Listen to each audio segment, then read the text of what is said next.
අයිබෝවන් කියලා සියලු දෙනාම මගේ YouTube channel එකට සාදරයෙන් පිළිගන්නවා. ඉතින් කාලයකට පස්සේ ආපහු FD rate වැඩි වෙමින් පවතිනවා. ඉතින් ඒ ගැන තොරතුරු ටිකක් තමයි මේ වීඩියෝ එකෙන් ඔයාලට මම අරගෙන ඇවිල්ලා තියෙන්නේ.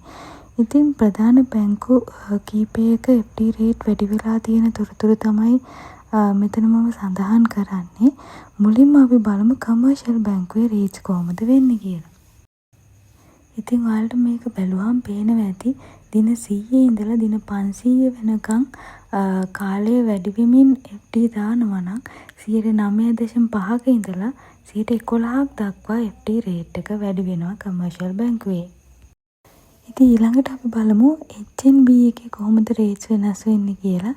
මාස 15කට 10.5කුත් අවුරුදු දෙකකට 11.25කුත් අවුරුදු 5ක් සඳහා FD එකක් දාන්න 13කුත් විදියට තමයි HNB එකේ FD රේට්ස් වෙන්නේ. ඉතින් මෙන්න මේ විදියට තමයි සම්පත් බැංකුවේ ඉන්ට්‍රස්ට් රේට් එක වැඩි වෙලා තියෙන්නේ.